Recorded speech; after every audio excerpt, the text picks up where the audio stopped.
बिस्मिल्लाहिर्रहमानिर्रहीम, अस्सलाम वालेकुम, good morning and welcome to morning at home. मैं हूं जुगन काजिम और आज एक बहुत ही ब्राइट, क्योंकि आज जान के मैंने येलो कलर पहना कि हम bright and happy and positive morning के साथ अपने शो का आगाज़ करें। आपने नोटिस किया वैसे व्यूअर्स के बहुत सी चीज़ें जो हम डे टू डे लाइफ में करते हैं उनसे हमारा मूड या तो पॉजिटिव होता है या नेगेटिव होता है, लेकिन सबसे बड़ा तरीका और सबसे मेजर रीज़न जिसकी वजह से हमारा मूड अच्छा या बुरा होता है वो हमारा अपना ही दिमाग और अपना ही माइंड है। आज मैं आपसे बात करना चाहती हूँ पॉजिटिव और प्रोडक्टिव थिंकिंग की। छोटा सा एग्जांपल देती हूँ। किसी शख्स की जॉब चली जाती है, एक बेसिक सी चीज़ ले लेते हैं, किसी इंसान की नौकरी चली जाती है। अब वो शख्स अगर डिप्रेशन में चला जाता है, अपने आप को एक नेगेटिव स्पेस में ले जाता है और अपने ऊपर तरस खाना शुरू कर देता है और किस्मत को रोना शुरू कर देता है, तो ये एक बहुत ही नेगेटिव चीज़ है और ये इंसान को नेगेटिव थिंकिंग की तरफ लेके जाएगी। लेकिन अगर हम किसी भी इंसान के इसी सिचुएशन को लेते हैं, अभी हम नेगेटिव थिंकिंग की बात होगी, अब वही शख्स जिसकी जॉब गई है, अगर वो इंसान ये सोचना शुरू करे कि यार नौकरी तो चली गई है लेकिन शायद ये एक बहुत अच्छा मौका है अपनी बिजनेस स्टार्ट करने का, जिस किसी प्लान को मैंने बड़ा अरसा पहले बनाया था जहन में, अगर मैं अब उस प्लान को इम्प्लीमेंट करने के लिए मेहनत करनी शुरू करूं, या फिर चलो जॉब चली गई, अब ये देखते हैं कि मैं कहाँ कहाँ पे अप्लाई कर सकता हूँ, कहाँ कहाँ पे जॉब मार्केट में मेरे लिए अवेलेबिलिटी है, तो ये चीज़ें पॉजिटिव थिंकिंग की तरफ जाती हैं। व्यूअर्स, आज तक किसी इंसान का मसला, दुख या क्राइसिस रोने से, पिटने से और डिप्रेशन में जाने से हल नहीं हुआ, बल्कि ये चीज़ें प्रोडक्टिव की जगह काउंटर प्रोडक्टिव होती हैं, यानी कि नेगेटिविटी के ज़ुमरे में जाती हैं। सो मेरी व्यूअर्स आपसे आज यही रिक्वेस्ट है कि ज़िंदगी में ऊंच नीच, अच्छा बुरा, बीमारी, सुख दुख, ये सब चीज़ें आती हैं और चली भी जाती हैं। आई थिंक ज़िंदगी की सबसे खूबसूरत बात और सबसे दुख की बात यही है कि कोई भी चीज़ कंसिस्टेंटली नहीं होती रहती। किसी की भी इंसान, कोई भी इंसान आप सोचें अपनी पूरी ज़िंदगी में, पूरी लाइफ में हमेशा कॉन्स्टेंटली हेल्दी नहीं रहता। तबीयत ख़राब होती है, कभी ज़ुकाम खांसी वगैरह हो जाती है, तो कभी पेट में दर्द हो जाती है, कभी हेडेक हो जाती है और फिर कभी कभी बड़ी बीमारियां भी आ जाती हैं। सो अप्स एंड डाउन्स आते रहते हैं। इसी तरह रोज़ी रोटी के मामले में कोई भी इंसान ऐसा नहीं होता कि जिसने फर्स्ट डे से जॉब शुरू की और लास्ट डे तक उसको कभी भी अपनी रिटायरमेंट तक कभी अपनी जॉब में कोई टेंशन ना आई हो। लाइफ का हिस्सा है, अच्छे बुरे वक्त आते हैं, लेकिन बुरे वक्त में हमारा क्या रद्द अमल होता है, इसी चीज़ से डिसाइड होता है कि हमारा फ्यूचर क्या होगा। जो लोग दुनिया में सबसे कामयाब होते हैं वो बार बार गिरते हैं, बार बार उठते हैं, कपड़े झाड़ते हैं और आगे बढ़ते हैं, और यही तरीका है अपनी ज़िंदगी में कामयाब होने का। अगर हम हर छोटी या बड़ी चीज़, और मैं व्यूअर्स बार बार ये बात क्लियर करना चाहूँगी कि अगर किसी की ज़िंदगी में मसला आता है तो मैं ये नहीं कह रही कि वो मसला जेन्युइन नहीं है या हमें उस मसले की वजह से अपसेट नहीं होना चाहिए। ऑफ कोर्स इंसान अपसेट होता है, और अगर 2 लम्हे इंसान आंसू निकाल ले या किसी अपने करीबी इंसान के पास बैठ के अपने मसले को डिस्कस कर ले तो ये अच्छी बात होती है। दिल के अंदर से वो जो कहते हैं ना, वो जो एक भरा हुआ होता है सारा कुछ, वो बाहर निकल आता है। लेकिन अगर सारा दिन सुबह से लेकर रात तक 24 घंटे बंदा इसी चीज़ पे रोता रहे तो फिर इंसान आगे कैसे बढ़ेगा। अगर रोज़ी रोटी के मामलात जो हैं वो ख़राब हो गए हैं और पैसे कमाने के सिलसिला जो है वो आपका ख़राब हो गया है, अगर आप रोएंगे तो उससे आपके टेबल पे खाना नहीं आएगा, आपका बिजली का बिल नहीं पे होगा, आपकी सुई गैस का बिल नहीं पे होगा, आपके जो मसले आए हैं जॉब जाने की वजह से वो हल नहीं होंगे। जब कोई इंसान इस दुनिया से रुखसत हो जाता है तो हम बहुत रोते हैं, बहुत अपसेट होते हैं, लेकिन अगर इस्लाम के पॉइंट ऑफ व्यू से भी देखें तो 3 दिन से ज़्यादा सोग मना किया हुआ है। क्यों? क्योंकि 2-3 दिन तो इंसान चले अपने अंदर की पेन और अपने अंदर की एंग्जाइटी को निकालता है, लेकिन उसके बाद आपने आगे भी सोचना है। उस इंसान के लिए रोने के बजाय अगर हम उस इंसान की रूह के लिए दुआ करें, उसकी मग़फ़िरत के लिए दुआ करें, ये दुआ करें कि रब ताला उस इंसान के दर्जात बुलंद हो, उस शख्स के नाम पे चैरिटी का काम कर लें, कोई लंगर का एहतमाम कर लें, कोई ऐसी चीज़, कोई दरख्त लगा दें उस शख्स के नाम में, कोई फल का दरख्त, ताकि उस दरख्त की छाँव में जो लोग बैठे हैं वो भी दुआएं दें उस इंसान को, और जो उस दरख्त से फल उतार के खाएं वो भी दुआएं। मैं वैसे एक एग्जांपल्स दे रही हूँ व्यूअर्स, इसलिए क्योंकि कोई भी इंसान इस दुनिया में ये नहीं कह सकता कि मैंने कभी कोई टफ़ टाइम नहीं देखा। हर इंसान टफ़ टाइम देखता है, मैं भी देखती हूँ, आप भी देखते हैं। हज़ारों लाखों लोग, छोटे छोटे बच्चों को देखें, उनके लिए सबसे ज़्यादा टफ़ चीज़ क्या होती है कि अगर गिर के उनको चोट लग जाए या उनकी तबीयत ख़राब हो जाए या माँ बाप से डांट पिट जाए, उनके लिए वो भी एक क्राइसिस होता है। उसी तरह जिस तरह आपके और मेरे लिए अगर नौकरी चली जाए, सर से छत चली जाए, कोई मेजर बीमारी आ जाए, हर इंसान की पेन जो है वो उसके हालात और उसके मामलात के हिसाब से मेजर की जाती है, इससे नहीं कि कितना बड़ा अजाब आ गया। अब व्यूअर्स देखें, इस वक्त तुर्की में जो हालात हैं और जो सीरिया में मामलात हुए हैं, और फिर से एक और ज़लज़ला आया कुछ दिन पहले, कल परसों, और उसके भी आफ्टर शॉक्स के ज़ुमरे में ही आता है। अब बात यह है कि वहाँ पे जो हालात हैं और जो मसाइल चल रहे हैं, हम यहाँ पे पाकिस्तान में बैठे उनके लिए दुआ कर सकते हैं और रो सकते हैं, लेकिन अगर हम डोनेशंस के ज़रिए, सप्लाईज़ के ज़रिए एंड यस दुआओं के ज़रिए उनकी मदद करने की कोशिश करें तो क्या ये बेहतर नहीं होगा? ड्राइंग रूम्स में जो सब बैठ के इस मामला, इस ज़लज़ले, इस ट्रेजिडी के बारे में जो गुफ्तगुएं कर रहे हैं, उन गुफ्तगुओं की जगह अगर हम ये सोचें और ये डिस्कस करें कि हम उन तुर्की और सीरियन भाई बहनों के लिए क्या कर सकते हैं उनकी ज़िंदगी को आसान करने के लिए, तो क्या ये बेहतर नहीं होगा? आज मैं सुबह जब शो पे आ रही थी व्यूअर्स, तो दिल खुश हुआ एक बात पे और दुख भी हुआ, लेकिन खुशी या पॉजिटिव सोच यही आई कि वो जो एक बच्ची ज़लज़ले के दौरान ही पैदा हुई थी, उसकी पूरी फैमिली की डेथ हो गई। उस बच्ची की तस्वीर उसके अंकल और आंट ने तस्वीर लगाई और बताया कि अब ये बच्ची जो है इसको हम अडॉप्ट करेंगे। उसकी ही फैमिली वालों ने उस बच्ची को अडॉप्ट किया और कहा कि ये निशानी है हमारी उस पूरी फैमिली की, क्योंकि उस फैमिली में से सिर्फ ये एक बच्चा रह गया है। और देखें व्यूअर्स, उस रूह ने दुनिया में आना ही था, सो वो आई। सो रब ने जो करना है और जिस तरीके से हमारी ज़िंदगी ने प्रोग्रेस करना है व्यूअर्स, वो तो होना ही है। लेकिन हम अगर अपनी ज़िंदगी को एक अच्छे अंदाज से जिएं, और व्यूअर्स जो इंसान पॉजिटिव होता है और जिसकी प्रोडक्टिव सोच होती है, वो इंसान एक चीज़ अपने अंदर रखता है जो दूसरे लोगों में ज़रा कम होती है, वो है ग्रैटिट्यूड, रब ताला का शुक्र अदा करना। और सब्र और शुक्र के साथ जब इंसान अपनी ज़िंदगी गुजारता है तो व्यूअर्स उससे ज़िंदगी में एक सुकून भी आता है और इंसान में मज़ीद उमंग आती है कि वो एफ़र्ट्स करे। सो व्यूअर्स, कोई इंसान इस दुनिया में नहीं है जो मुश्किल वक्त से नहीं गुज़रता, लेकिन हम सब ने मिल के अपनी सोच को अच्छा करना है, पॉजिटिव करना है। और जब भी सोचें कि मैंने क्या करना है, तो वो चीज़ें सोचें जो प्रोडक्टिव हों, जो आपको भी फ़ायदा दें और दूसरों को भी फ़ायदा दें, और कम से कम अगर किसी और को फ़ायदा नहीं देती तो नुकसान ना पहुँचाए। क्योंकि किसी भी अच्छे काम को करने में जो एक बड़ी चीज़ जिसका हाथ होता है वो होता है हमारी नीयत का। और अगर हम अच्छी नीयत से काम करते हैं और मेहनत करते हैं तो अल्लाह ताला यकीनन हमें कामयाबी देते हैं। और अगर वो चीज़ हमें नहीं मिलती जो हम चाह रहे होते हैं, तो उसकी जगह हमें कोई बहुत बेहतर चीज़ मिल जाती है। नो डाउट अल्लाह ताला नोज़ बेस्ट। और व्यूअर्स, जैसे कि शेक्सपियर ने ये एक दफ़ा एक मुहावरा, एक चीज़ मैं पढ़ रही थी कि हम वो नहीं होते जो हम करते हैं, इनफैक्ट हम वो होते हैं जो हम सोचते हैं। यानी कि हम अगर अपने बारे में अच्छा सोचेंगे तो अच्छा ही होगा, अगर हम अपने बारे में बुरा सोचेंगे और कहेंगे हाय मेरी तो किस्मत ही ख़राब है, मेरे साथ तो हमेशा ही बुरा होता है, तो फिर हमारे साथ बुरा ही होगा।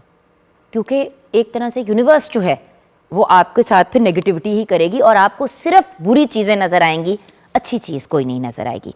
खैर व्यूअर्स, ये बातें तो होती रहेंगी, लेकिन अगर आपने हमसे रब्ता करना है, अपनी फीलिंग्स और सेंटिमेंट्स शेयर करना है, तो 042992000648 पे कॉल कर सकते हैं। एंड मॉर्निंग एट होम हमारा फेसबुक का पेज है। व्यूअर्स, आज इंग्लिश लिटरेचर की एक बहुत बड़ी पर्सनैलिटी की डेथ एनिवर्सरी है, हम उनको भी ट्रिब्यूट पेश करना चाहेंगे। जोश मलिहाबादी जो हैं उनकी आज डेथ एनिवर्सरी है। 5 दिसंबर 1898 को आप पैदा हुए। आपका असल नाम जो है वो शब्बीर हुसैन ख़ान था। आपको अरबी, पर्शियन, हिंदी और अंग्रेज़ी में पर अबूर हासिल था। आपने दिल्ली में मैगज़ीन कलीम पब्लिश किया। आपने ऑल इंडिया रेडियो के साथ भी बहुत काम किया, लेकिन पार्टीशन के बाद आपने पाकिस्तान की जानिब माइग्रेट किया। आप शायरे इनकलाब के नाम से भी फेमस हुए और आपके फेमस पोइट्री वर्क्स बहुत से हैं। कलाम जोश is one of them and और भी बहुत से आपने ब्रिलियंट वर्क्स जो हैं वो प्रोड्यूस किए। आपकी डेथ 22 फरवरी 1982 में हुई, लेकिन जोश साहब को हम आज याद कर रहे हैं और उनको ट्रिब्यूट पेश करना बहुत ज़रूरी था, क्योंकि उनकी contributions to literature, specially to Urdu literature, Arabic, Persian वगैरह में इज़ अनडिनाइबल। आइए व्यूअर्स, अब किचन की तरफ बढ़ते हैं। शेफ़ कोमल मलिक हमारे साथ हैं। अस्सलाम वालेकुम। क्या हाल है बेटा? अल्लाह का शुक्र, आप सुनाएं। मैं बिल्कुल ठीक हूँ, लेकिन मैं थोड़ा डर सी रही हूँ, मुझे ज़रा हरी मिर्चें भरी हुई नज़र आ रही हैं। हाँ जी, आज हम बना रहे हैं अचारी आलू और मैंने मिर्चों में वो अचार वाला मसाला डाला। Oh very nice. हाँ, वो अचार वाले मसाले से उसकी ज़रा जो तीखापन है वो ज़रा बैलेंस में आ जाता है। तो रेसिपी की तरफ आएँ, क्योंकि हम घर में जब भी अचारी आलू बनाते हैं या तो बहुत ज़्यादा खट्टे बन जाते हैं या फिर ब्लेंड से बन जाते हैं। और बाय द वे ये ही अचारी आलू अगर बहुत मज़े के बन जाएँ तो आज आप इनको नान रोटी जिसके साथ भी इंजॉय करना चाहते हैं करें। नेक्स्ट डे आप इनको मैश करके आलू के पराठे भी इससे बना सकते हैं। हम अक्सर यही करते हैं। मुंह में पानी भी आ गया। आज देखें सब कुछ येलो येलो हुआ है, ऐसे आलू भी येलो जी। अच्छा, अचारी आलू के लिए चाहिए आलू आधा किलो, प्याज 1 अदद, अदरक लहसुन का पेस्ट 1 खाने का चम्मच, टमाटर 2 अदद, दही आधा कप, कड़ी पत्ता 6 अदद, राई आधा चाय का चम्मच, कलौंजी आधा चाय का चम्मच, सौंफ आधा चाय का चम्मच, मेथी दाना आधा चाय का चम्मच, सुरख मिर्च पिसी हुई 2 खाने के चम्मच, नमक 1 चाय का चम्मच, हल्दी आधा चाय का चम्मच, हरा धनिया आधा चाय का चम्मच, हरी मिर्च 4 अदद, तेल 1/2 कप, गरम मसाला पिसा हुआ 1/2 चाय के चम्मच। इसमें यह है कि आप पहले ऑयल ले लें और इसके अंदर थोड़ा सा प्याज को सौटे कर लें। प्याज जब सौटे हो जाए तो इसके अंदर जो उनसे आप अदरक लहसुन का पेस्ट डाल दें और उसके बाद आप इसके अंदर टमाटर का पेस्ट डाल दें और उसके बाद आपने जो राई दाना और सौंफ और ये जो उनसे मसाले हैं ना, खड़े मसाले जिसे कहते हैं, उसको थोड़ा सा रोस्ट करके बेशक ब्लेंड कर लें, बेशक साबुत डाल दें, लेकिन वो जो चंक्स थोड़े थोड़े से आते हैं ना मेथी दाने के, वो अच्छे नहीं लगते, तो इसलिए मैंने सारे ग्राइंड कर लिए। और उसके अंदर ही आप सुरख मिर्च, हल्दी और नमक अपना डाल के एक मसाला तैयार कर लें और उसको जो उनसे है वो आप उसके अंदर इंक्लूड कर लें। और उसके बाद बुनाई के बाद आलू डाल लें और आलू के बाद आप थोड़ा सा पानी लगाएंगे, क्योंकि ज़्यादा गल जाएँ तो वो भी अच्छे नहीं लगते और कच्चे रह जाएँ तो वो भी, तो थोड़े से पानी के बाद दम पे दे दें। और उसके बाद उसमें मैंने हरी मिर्चें जो हैं उसके अंदर मैंने वही जो अचारी मसाला बनाया वही इंक्लूड किया और उसके बाद मैं सिर्फ 2 मिनट के दम के बाद इसको उतार दूँगी और ये तैयार हो जाएगा। इसके साथ मैं रायता सर्व करूँगी पुदीने का, और उसके लिए आपको चाहिए पुदीने के रायते के लिए चाहिए दही 2 कप, पुदीना 1 कप, ज़ीरा हस्बे ज़रूरत, काला नमक 1 चाय का चम्मच, चीनी 1 चाय का चम्मच, नमक हस्बे जायका। इसमें दही को फेंट के इसमें नमक, चीनी, काला नमक और पुदीने का जो आप ब्लेंड कर लें उसको मिर्चों के साथ और वो डाल के उसको सर्व कर लें, और यही आज मैं बना रही हूँ। तो ये देखें ना, ये अब आपकी रेसिपी हो गई आज की और आपने इसको फिर सेव कर लिया और कल बेशक दोपहर को नहीं बट कल शाम को आप इन्हीं आलूओं के साथ आलू वाले पराठे बना दें और पुदीने का आप एक्स्ट्रा अगर मादा बना लेंगे तो उसका मिक्सचर जो है बना लें, रायता, उसके अंदर जो दही वाला एलिमेंट है वो कल शाम को डालें, आधा अभी यूज़ कर लें, आधा कल कर लें। सो व्यूअर्स, एक ही चीज़ से आप 2 मील्स भी तैयार कर सकते हैं। यही अचारी आलू जो है वो हलवा पूड़ी जब हम तैयार करते हैं तो पूड़ी के साथ भी बहुत लजीज लगते हैं। सो इससे पहले कि मज़ीद और मुंह में पानी आए, मेरे ख्याल से हम ब्रेक की तरफ चलते हैं, क्योंकि ब्रेक के बाद जब हम वापस आएंगे तो व्यूअर्स आज हम बहुत ही एक इम्पॉर्टेंट टॉपिक पर डिस्कशन करेंगे। हार्ट अटैक का जैसे ही हम नाम सुनते हैं हर इंसान घबरा जाता है और एक सर्टन एज के बाद तो वैसे ही बहुत ज़्यादा लोगों को टेंशन होनी शुरू हो जाती है। लेकिन अगर किसी को हार्ट अटैक हो रहा हो उस वक्त घर में आपके सामने, तो हमारा रद्द अमल क्या होना चाहिए, हमें क्या करना चाहिए, हमें क्या मतलब किससे रब्ता करना चाहिए, क्या मेडिसिन, क्या, ये सारी चीज़ों पे हम डिटेल लेंगे।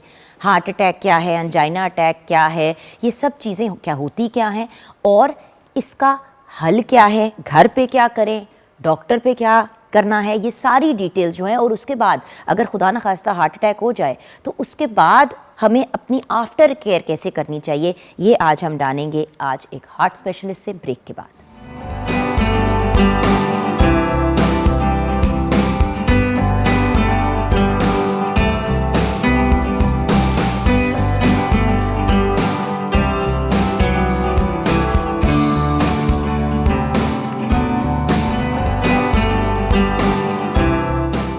Welcome back from the break viewers. जैसे कि आपसे वादा किया था, अब हम गुफ्तगू करेंगे हार्ट अटैक और अंजाइना से रिलेटेड, ये जो दिल के अमराज होते हैं, लोग इनसे घबरा भी जाते हैं, परेशान भी हो जाते हैं, लेकिन क्या एहतियात करनी है, क्या प्रिकॉशनरी मेजर्स लेने हैं, और अगर खुदा न खास्ता किसी को हार्ट अटैक या अंजाइना हो रहा हो तो करना क्या चाहिए, हमारा रद्द अमल क्या होना चाहिए, ये किसी को पता ही नहीं होता।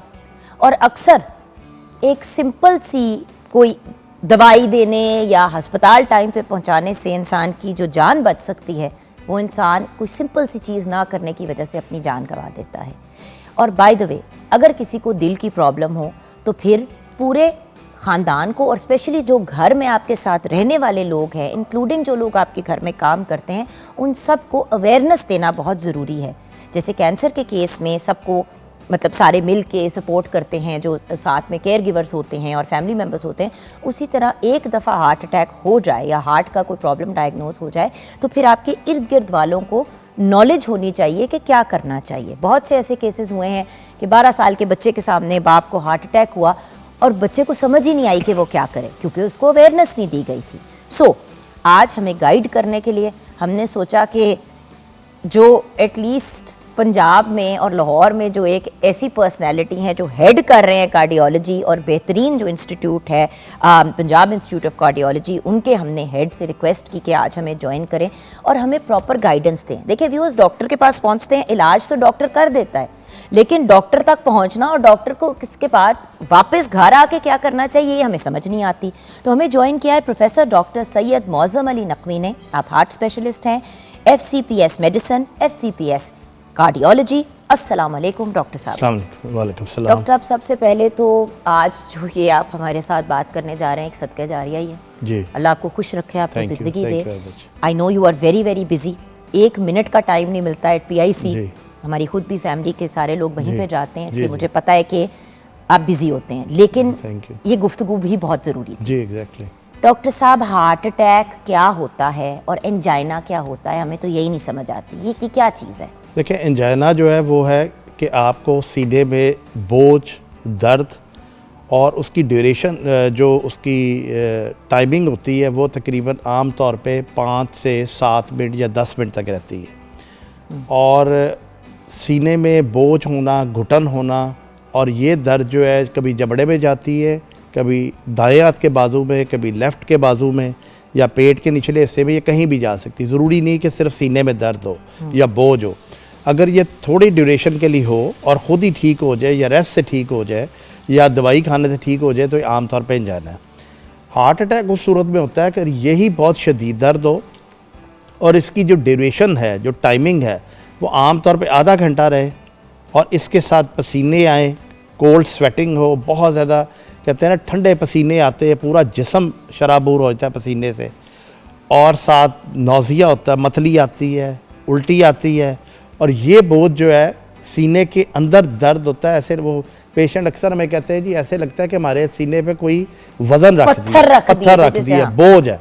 और ये बोझ जो है कई दफ़ा आपको ये जो दर्द है ये आपके जॉ में, जबड़े में, आम तौर पे लेफ़्ट बाजू में, बाज़ दफ़ा राइट बाजू में, और निचले हिस्से में ये दर्द या बोझ आपको महसूस हो, और साथ पसीने आए, मतली आए, उल्टी आए। ये तो लगता है कि ये सिम्टम्स है। नहीं, पर डॉक्टर साहब ये तो गैस या पेट में कोई प्रॉब्लम हो। अब आजकल देखें हर दूसरे बंदे का पेट गैस खराब में ऐसे नहीं होता कि आपको बोझ महसूस हो और ये आपको साथ बाजू में भी दर्द है, जबड़े में दर्द है। स्पेशली अगर आपको रिस्क फैक्टर्स मौजूद है, लाइक एक बंदे को शुगर है, हाई ब्लड प्रेशर है, कोलेस्ट्रॉल उसका काफ़ी अरसे से ख़राब जा रहा है, या फैमिली में उसके माँ बाप को हार्ट अटैक हो चुका है, फैमिली में हार्ट डिजीज़ बड़ा कॉमन है, पहले भी हो चुका है, तो उस वक्त ये सिम्टम्स हो तो बहुत ये ज़रूरी है कि फ़ौरी तौर पे इसका घर में इलाज और फ़ौरी तौर पे जो करीबी अस्पताल वहाँ लेके जाएं। और घर में ये सिम्टम्स होना लोगों को बहुत ज़रूरी है कि इसमें अलामात क्या होती है जो मैंने आपको बताई है। ये अलामात बड़ी इंपॉर्टेंट है। आप कह रहे हैं आधा घंटा बतेरा टाइम होता है अस्पताल पहुंचने हमारे के पास लिए। लोग 2-2 दिन बाद पहुंचते हैं, वो कहते हैं जी इंडाइजेशन थी, मैदे का मसला था, 2-2 दिन वो सेवना पीते रहते हैं, हाजमे की दवाइयाँ खाते रहे, जब पहुंचते तो पता चलता है जी हार्ट अटैक हुआ है कि 1 दिन हो गया, 2 दिन हो गए।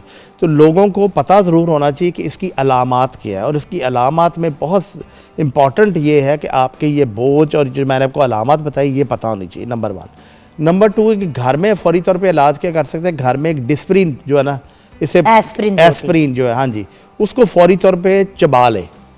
इसको वो कहते हैं चबा ले, दांत नीचे चबा ले और उसको खा ले फौरी।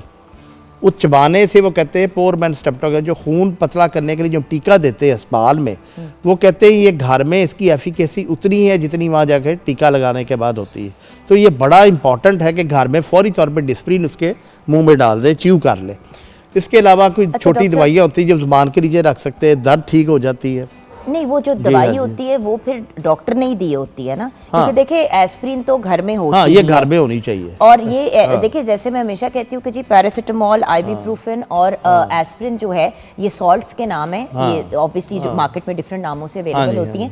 इन तीनों को जरूर घर में रखा करें व्यूअर्स, क्योंकि कभी भी सर में दर्द हो सकती है, तबीयत खराब हो सकती है, कुछ चोट लगने की वजह से पेन हो सकती है। लेकिन एस्प्रिन का ये फायदा है कि इसका कोई नुकसान नहीं है। अगर आपने ले ली और उस वक्त आपको इंडाइजेशन भी है तो एटलीस्ट जो हार्ट अटैक वाली चीज है वो तो बैलेंस कवर हो जाएगी, वो भी कवर हो जाती है अगर वो भी हो रहा हो। बिल्कुल। और उस वक्त जब ये अलामत हों, और स्पेशली अगर किसी को शुगर, हाई ब्लड प्रेशर, जब मैंने आपको बताया रिस्क फैक्टर्स मौजूद है, तो इमीडिएटली आपने करीबी तरीन अस्पताल लेके जाना है। वहाँ हमने ECG करानी है। अब 2 टाइप के अस्पताल होते हैं। एक वो अस्पताल होते हैं जो टर्शरी केयर हॉस्पिटल है, जिस तरह पंजाब इंस्टीट्यूट ऑफ कार्डियोलॉजी है, मेयो अस्पताल है, जना अस्पताल है, जहाँ आपके पास एंजियोग्राफी और एंजियोप्लास्टी यानी जो स्टेंट डालते हैं, जो हमारी लैब है, वो फैसिलिटी अवेलेबल है। तो आइडियली ये होता है कि 90 मिनट के अंदर, आइडियली चेस्ट पेन से 90 मिनट के अंदर अंदर आपको स्टेंट डाल दें या उसको बलून करके गुब्बारे से उसको आर्टरी को खोल दें, जिसमें ECG फौरी तौर पे उसको कैथ लैब लेके जाएं और 90 मिनट के अंदर कर दें। ये आइडियल टाइम है। और इसकी जो शरियान के खुलने की शरह है वो तकरीबन मोर देन 90% एज़ उन लोगों की निस्बत कंपेयर करने के जिन लोगों को हार्ट का टीका लगाते हैं, जिसे स्टेप्टोकाइनेज कहते हैं आमतौर पे। कहते हैं अक्सर कि जी हार्ट अटैक उन्होंने दिल का इंजेक्शन लगा दिया। इंजेक्शन में 30 से 40% है कि शरियान खुल सकती है, लेकिन जो आप फौरी तौर पे शरियान को खोल देते हैं, उसको स्टेंट डाल देते हैं, इसमें 90% चांसेस है कि वो शरियान खुल जाती है। तो बहुत बेहतर है कि आप ऐसी फैसिलिटी खुली रहती है फिर एग्जैक्टली। तो वो बहुत बेहतर है कि आप ऐसी फैसिलिटी, फॉर एग्जांपल अगर आपको लगता है कि आप ऐसी जगह पे हैं जहां आपको ऐसी फैसिलिटी अवेलेबल नहीं है और आप ये समझते हैं कि 2 घंटे के अंदर अंदर वहां पहुंच सकते हैं, तो आप बेहतर है कि आप फौरी तौर पे वहाँ पहुँच जाए। अगर आपको लगता है, एंटीसिपेट आप करते हैं, या आपको लगता है कि 2 घंटे से ज़्यादा 3 घंटे लग जाएंगे, 4 घंटे लग जाएंगे, ऐसी जगह पे जाना है जहाँ फैसिलिटी अवेलेबल, तो फिर फौरी तौर पे टीका लगवा जाते हैं, डिस्पेंसरी उठा के ले जाते हैं, फार्मेसी उठा के ले जाते हैं, जो इलाके उसमें टाइम वेस्ट होता है ना, दे दें इनको कुछ हो रहा है, उसमें टाइम वेस्ट होता है ना, फिर आप इसी चीज़ में टाइम ज़ाया होता है। तो इमीडिएटली ECG कराएं और ऐसी जगह लेके जाए जहाँ ये फैसिलिटी अवेलेबल है। और अगर नहीं अवेलेबल तो DHQ अस्पताल या ऐसी जगह पे जहां आप हार्ट का टीका के इंजेक्शन लगा सकते हैं वो लगवा लें, और उसके बाद आप 24 घंटे के अंदर अंदर वहां शिफ्ट करवा लें जहां एंजियोग्राफी की फैसिलिटी अवेलेबल है, ताकि अल्टीमेट इलाज तो ये ना कि एंजियोग्राफी करके देखा जाए शरियान कोई बंद है जिसने हार्ट अटैक किया है, जिसकी वजह से हुआ, उसको खोला जाए। तो अच्छा डॉक्टर साहब, आपने जैसे कि एक बात की बड़ी इंटरेस्टिंग मुझे लगी कि हार्ट अटैक हुआ और 2 दिन बाद आप लोगों के पास आए और किया, तो यानी कि हर हार्ट अटैक से बंदा मरता नहीं है? ज़रूरी नहीं है, ज़रूरी नहीं हार्ट अटैक से मरे। कई दफ़ा हमारे पास हार्ट अटैक के साथ लोग आते ही उस वक्त हैं जब वो बिल्कुल कार्डियक अरेस्ट होता है, फिर हम रिससिनेट करते हैं, तो इसकी ज़रूरी नहीं है। कई दफ़ा पेशेंट आता ही कॉम्प्लिकेशन के साथ है, कई दफ़ा पेशेंट स्टेबल आता है, कई दफ़ा जो मरीज़ है उसको चेस्ट पेन हो रही होती है, तो फिर भी ज़रूरी है कि उसकी एंजियोग्राफी करके उसको बर वक्त इलाज करके स्टेंटिंग या बाईपास, वो तो डिपेंड करता है कि एंजियोग्राफी में क्या निकलता है। कई दफ़ा होता है कि वो स्टेंट वाला केस नहीं होता, बाईपास वाला, तो हम उस वक्त डिसाइड करते हैं एंजियोग्राफी पे। तो बेहतर तो ये अगर चेस्ट पेन हो रही है, किसी का ब्लड प्रेशर ठीक नहीं है, किसी की दिल की धड़कन इर्रेगुलर हो रही है, तो बेहतर है कि उसकी एंजियोग्राफी करके उस शरियान को खोल दिया जाए। अच्छा, आइडियल ट्रीटमेंट ये शरियान को खोलना, एक तो आपने कहा कि स्टंट डलता है जी, ये स्टंट होता क्या है, और फिर ये भी बताएं कि बाईपास क्या होता है, मतलब ये क्यों आप फैसला करेंगे कि बाईपास करना है? क्योंकि बाईपास का तो लोग जब सोचते हैं तो कहते हैं यहाँ से यहाँ तक काट देते हैं और पता नहीं क्या, तो थोड़ा सा हमारे व्यूअर्स के लिए जी उसमें देखें जी, शरियान अगर बंद है तो उसका तरीका तो ये है ना कि आप उसको पहले देखेंगे, और आमतौर पर जो जिस शरियान ने हार्ट अटैक किया है, जिसे कल्परेट आर्टरी हम कहते हैं, हमारी कोशिश होती है कि उसकी फ़्लो बहाल कर दें। उसका फ़्लो बहाल करने का तरीका ये होता है कि उसको हम पहले बलून से खोलते हैं, गुब्बारे से खोलते हैं, इन्फ्लेट करके, फिर उसके बाद हम स्टेंट डाल देते हैं और स्टेंट डालने के बाद उसको निकाल देते हैं और वो फिर चलता रहता है, प्रोवाइडेड कि बंदा दवाई रेगुलर खाता रहे, दवाई छोड़ ना दे, शुगर का कंट्रोल रखे, ब्लड प्रेशर कंट्रोल रखे, तो वो चलता रहता है, उसकी कोई ड्यूरेशन फिक्स नहीं होती। ठीक है। कई दफ़ा शरियानों की नौयत ऐसी होती है कि वो कॉम्प्लिकेटेड है या वो इतना कॉम्प्लेक्स है या इतना पेचीदा है कि वो नहीं हो सकता, या मेन शरियान बंद है या बाकी भी शरियाने बंद है, बहुत ज़्यादा कैल्शियम उसके अंदर, तो फिर हम उन पेशेंट्स को हार्ट टीम वाले जो सर्जरी उनसे हम डिस्कस करके, कमेटी हमारी होती है हार्ट टीम अप्रोच पूरी दुनिया में, उनसे डिस्कस करके फिर उन्हें रेफ़र करते हैं, फिर वो बाईपास करते हैं। बाईपास एक ऑपरेशन है और वो ऐसी कोई पेचीदा नहीं है कि ज़रिया इलाज है, तो अगर स्टेंट नहीं डाल सकते हैं तो अब बाईपास कराएं, तो लेकिन इलाज ज़रूरी है, वही तो बात है, इलाज ज़रूरी है, ये आप छोड़ नहीं सकते, इग्नोर ना करें। और देखिए गवर्नमेंट हॉस्पिटल्स में तो फ्री इलाज होता है। जी बिल्कुल फ्री। तो ये वाली बात, ये भी बहाना नहीं बनाया जा सकता कि इतना महंगा ऑपरेशन होते थे, ये बहुत महंगी चीज़ें होती थी, लेकिन अब तो गवर्नमेंट आपको फ्री फैसिलिटीज़ प्रोवाइड करती है, ना कि सरकारी अस्पतालों बल्कि प्राइवेट अस्पतालों में भी। जब से इसे सहूलत कार्ड बना है तो हर जगह फैसिलिटी अवेलेबल है, वहाँ एंजियोग्राफी भी होती है, स्टेंट भी होती है। गवर्नमेंट का बहुत बड़ा रोल है कि लोगों के फ्री बाईपास भी हो रहे हैं, फ्री स्टेंट पड़ रहे हैं, तो ये बहुत बड़ी फैसिलिटी है हुकूमत पाकिस्तान की कि सब लोगों को फैसिलिटी अवेल करना चाहिए व्यूअर्स। देखें और बात, अच्छा डॉक्टर साहब, चेकअप कब करवाना चाहिए अपने दिल का? आप समझ रहे हैं ना कि जैसे हम अंग्रेजी में कहते हैं prevention is better than the cure, ये अक्सर हम हमारे मॉर्निंग एट होम का, पाकिस्तान टेलीविजन नेटवर्क का ये स्लोगन है कि भाई होने ही ना दो मसला, अगर मसला नहीं होगा तो फिर हमें इलाज की तरफ ही नहीं जाना पड़ेगा। जिस तरह कहते हैं ना कि एहतियात हमेशा बेहतर होती है इलाज से। हार्ट अटैक होने की तो बाद की बातें हैं कि स्टेंट डाला है बाईपास, से बहुत बेहतर है कि आप ये होने ही ना दें। उसकी जो रिस्क फैक्टर्स है, यानी जो इसकी असबाब है, उसको कंट्रोल करें। जिस तरह आपको शुगर का अपना ज़रूर चेकअप कभी कराना चाहिए, 3 महीने बाद, 6 महीने बाद एटलीस्ट अपना ब्लड शुगर फास्टिंग अब वो करा लें। खाने के बाद 2 घंटे बाद शुगर चेक है, अपना ब्लड प्रेशर कभी कभी चेक कराते रहना चाहिए। फिर इसके अलावा आपको कोलेस्ट्रॉल चेक कराना चाहिए। कोलेस्ट्रॉल की भी अब 2 टाइप्स होती है, एक अच्छे वाला कोलेस्ट्रॉल है, एक बुरा कोलेस्ट्रॉल होता है, उसकी टाइप्स है। तो अपने कोलेस्ट्रॉल का चेकअप कराना चाहिए, अपनी वर्जिश करनी चाहिए, लोग वर्जिश नहीं करते, अपने मोटापे को कम करना चाहिए। और स्पेशली अगर आपके घर में माँ को या बाप को या बहन भाई, सके बहन भाइयों को हार्ट डिजीज़ हो चुकी है, तो फिर तो और भी ज़्यादा आपके लिए ज़रूरी है कि अपना एहतियात करें और अपने टेस्ट कराते रहें। कौन सी एज के बाद ज़्यादा खवातीन में और मर्द में इसका, क्योंकि देखिए अब तो 14-14 साल के बच्चों को भी हार्ट अटैक हो रहा है, इसलिए वो तो एज का कोई बार नहीं है। ये यंगर आमतौर पर यंग लोगों को भी हमने स्टेंट डालने हैं, ख़वातीन में भी होता है, ये कोई एज का कोई वो बार नहीं है। क्योंकि इसकी वजह है क्योंकि फैमिली हिस्ट्री जो है जिनके ख़ानदान में होता है वो बड़ा सिग्निफिकेंट फैमिली हिस्ट्री। फिर जिन लोगों को यंग एज में शुगर होती है, हाई ब्लड प्रेशर होता है, कोलेस्ट्रॉल कंट्रोल नहीं होता, ट्राइग्लिसराइड कंट्रोल नहीं होता, इन लोगों को अपने हार्ट का मुआयना ज़रूर कराना चाहिए। और उसके लिए बहुत अच्छा है, आप थैलियम स्कैन करा सकते हैं, आप एकोकार्डियोग्राफी करा सकते हैं, आप अपनी सीटी एंजियोग्राफी जो होती है हमारे पास अवेलेबल है, वो नॉन इन्वेसिव टेस्ट है, यानी आप सीटी स्कैन के थ्रू शरियानों का मुआयना कर लेते हैं कि शरियान में कैल्शियम तो नहीं है, कोई तंग तो नहीं है, ताकि अगर उसमें है, या थैलियम स्कैन, ये वो टेस्ट है जिसमें आपको एंजियोग्राफी प्रॉपर करने की ज़रूरत नहीं है, लेकिन आपको अपने ये चीज़ें कराते रहना चाहिए। अच्छा डॉक्टर साहब, आफ्टर केयर, खुदा न खास्ता किसी को एंजाइना या हार्ट अटैक हो चुका है, या हमने दवाइयाँ तो आपने लिख के देनी ही है डॉक्टर्स ने, मैं ये पूछ रही हूँ कि और क्या करना चाहिए? क्योंकि डॉक्टर कहते हैं खाने में एहतियात करनी है और थोड़ी सी वर्जिश करनी है, एग्जैक्टली बता दें क्या करना है। देखिए जी, पहली बात हो कि अगर हमने स्टेंट डाला तो आपको खून पतला करने वाली दवाइयाँ, अगर आपको ब्लीडिंग का रिस्क नहीं है तो कम से कम 1 साल आपको खून पतला करने वाली दवाइयाँ देनी चाहिए, वो बहुत ज़रूरी। डिस्प्रिन और एक क्लोपेडिग्रिल के नाम से दवाइयाँ होती हैं, और भी दवाइयाँ। इसके अलावा अगर आपको शुगर है तो शुगर का टाइट कंट्रोल होना चाहिए, फास्टिंग, आपकी ब्लड शुगर ठीक होनी चाहिए, खाना खाने के बाद जो शुगर है वो कंट्रोल होनी, हाई ब्लड प्रेशर का रहता है वो कंट्रोल होना चाहिए। अगर कोलेस्ट्रॉल ज़्यादा है वो आपको कोलेस्ट्रॉल लो करने की दवाई ज़रूर मिलनी चाहिए। और कोलेस्ट्रॉल लो करने का मकसद ये नहीं है कि सिर्फ लो करती है, बल्कि वो जो हमारे अंदर प्लाक्स बने होते हैं कोलेस्ट्रॉल के, उसको स्टेबल करती है, यानी उसको फिक्स करती है ताकि वो अनस्टेबल होकर हार्ट अटैक दोबारा ना करे। तो दवाई नहीं छोड़नी चाहिए, डोज प्रॉपर लेनी चाहिए। खुराक में ये है कि आप यहाँ पे अगर आप इजाज़त है तो हम ब्रेक लेंगे। मैं वैसे तो हमने सेगमेंट क्लोज करना था, लेकिन क्योंकि आप हमारी आवाम के लिए एक बहुत इंपॉर्टेंट बात कह रहे हैं व्यूअर्स, अब जैसे कि मेरे अब्बू जो थे उनकी 39 या 40 की एज पे बाईपास हुआ था। उस ज़माने में ये एक अनहर्ड ऑफ बात थी, और एक्चुअली PIC में ही हुआ था, पंजाब इंस्टीट्यूट ऑफ कार्डियोलॉजी में ही हुआ था। God bless you guys. खैर, अब my father passed away for different reasons afterwards. लेकिन बात यह है कि अल्टीमेटली व्यूअर्स, खाने में क्या एहतियातें करनी है, डॉक्टर साहब हमें गाइड करेंगे। वर्जिश कितनी करनी है और कितनी रेगुलरली करनी है ये भी डॉक्टर साहब गाइड करेंगे। और फाइनल मैसेज हमारे व्यूअर्स के लिए, ये तीनों चीज़ें हम लेंगे डॉक्टर साहब से ब्रेक के बाद।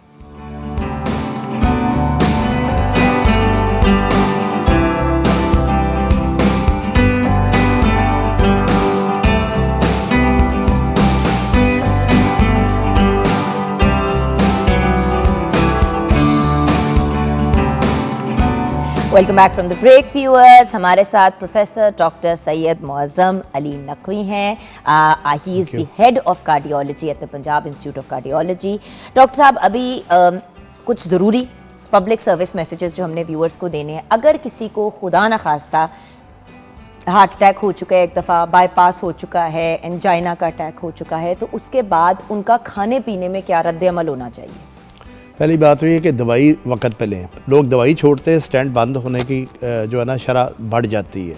फिर उसके बाद ये है कि वो स्टेंट तंग हो जाता है, फिर उसके बाद स्टेंट के अंदर स्टेंट डालना एक अलहदा कॉम्प्लिकेटेड प्रोसीजर्स हो जाते हैं।